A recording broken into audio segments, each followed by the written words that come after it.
interrupt Alzheimer's disease, can interrupt the degenerative processes of aging, can interrupt the acceleration of atherosclerosis. We can detect cancer at a very early age now, and if you catch it at an early age, it's curable. You know, caught in stage 1, 95% of cancers are curable. I'm not talking about 5-year survivals. I'm talking about cure, gone.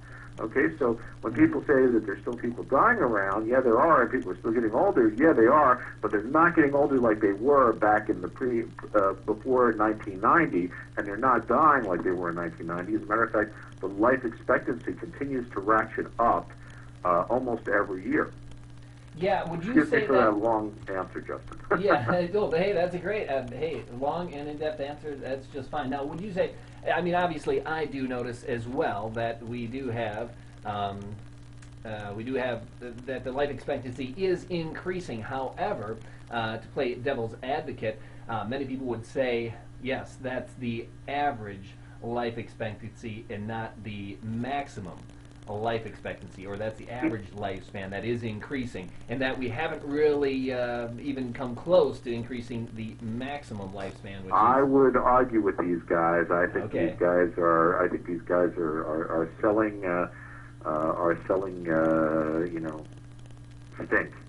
If you look at the best, the country in the world that has the best statistics going back to early 1800s is Sweden. And if you look at maximum life expectancy in Sweden, both mean and maximum lifespan are increasing. Okay? It's very hard. I think it's very hard to gauge maximum lifespan because, you know, I don't know that there are good studies out there that are looking for it in the Western world. Sweden does have the best demographics overall, and theirs do increase. Certainly in the laboratory, we know that modest interventions, antioxidants, caloric restriction, even very simple genetic modifications, can increase maximum lifespan dramatically, not just mean lifespan. But, you know, when it comes to me, I'm a simple guy, Justin. Yep. If you can't extend the human maximum lifespan, which probably stands somewhere over 121 right now, yeah, I'll settle for 121 years of healthy, productive, happy lifespan. Okay? I won't be really, like, ecstatic about it, but sure. I won't be too disappointed. Just give me that 121, all right? Yeah, okay? I would take 121 as well. Yeah, we're on the same page on that one, that's for sure. Okay, but I don't believe that to be true. I believe that maximum lifespan is increasing as well, and I think that we will show that, and that will be shown in the not-too-distant future when people start taking a real hard look at it, especially among, let me back up for a second. Yeah.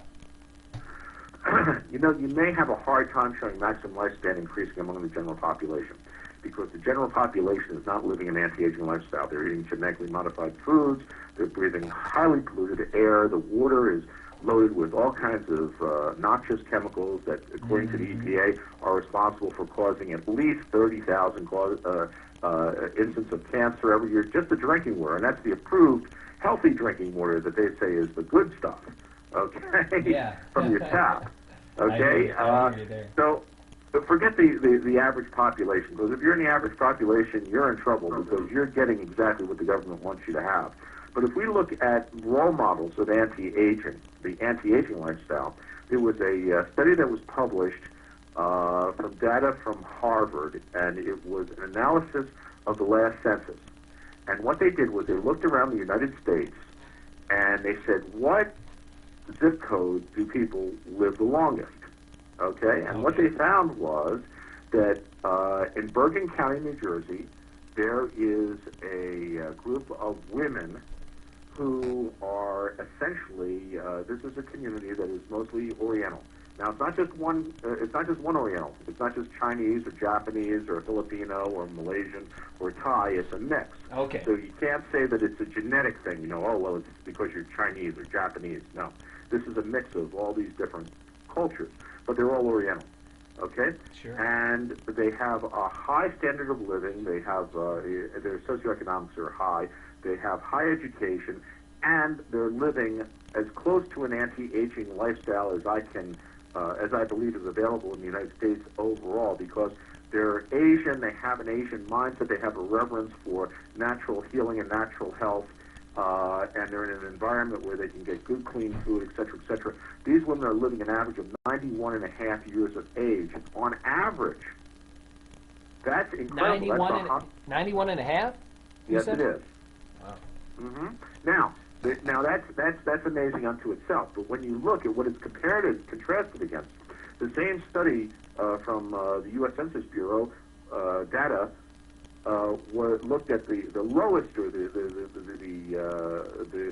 demographic group that had the lowest life expectancy, and they found that in South Dakota. And these were South Dakotan, again, women, who they compared women to women, obviously. Sure. You can't compare men to women. Yes. You know, the statistics don't work out. Yeah. But this was women to women study. And you're going to South Dakota now.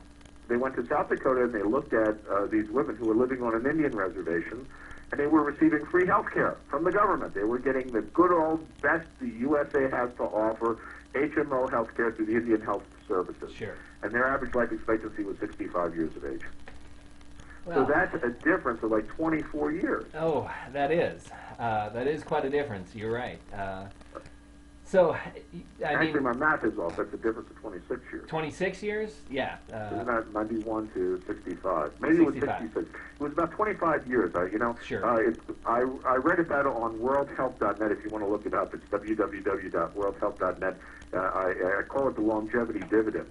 And it's about 25 years, and that's what I'm suggesting. If you are to live the anti-aging lifestyle and take the best technology that we have right here, right now, that's taught by the American Academy of Anti-Aging Medicine, that these ladies in Bergen County are, I believe, using for themselves, and compare and contrast that to what the average American gets in HMO health care and the genetically modified foods and the polluted environment, et cetera, I think you might reasonably be able to talk about an increase in life expectancy of 10, 20, maybe 25 years, and that's today without the advances that are in the laboratory right now that should play out if the government lets them out of the laboratory over the next 5 to 10 years. Okay, now, did notice that you did bring up something, terminology there, the longevity dividend. And I'm not sure if you're aware of someone else who's been talking about the longevity dividend. I know. Everybody steals my good stuff. Well, I'm going to bring up as kind of a transition into another little subject here that I know you're familiar with, Professor Olshansky of the University of Chicago. And recently he has started a lobbying effort for aging research with the NIH in Congress to set aside some major funding to slow aging, to research all the processes of aging, and he calls it the longevity dividend as well. And, I understand that. Oh, okay, yeah, and have you Let me ask you this. Sure. Okay. Harvard University has an endowment and a trust fund of something like $15 billion. Yep.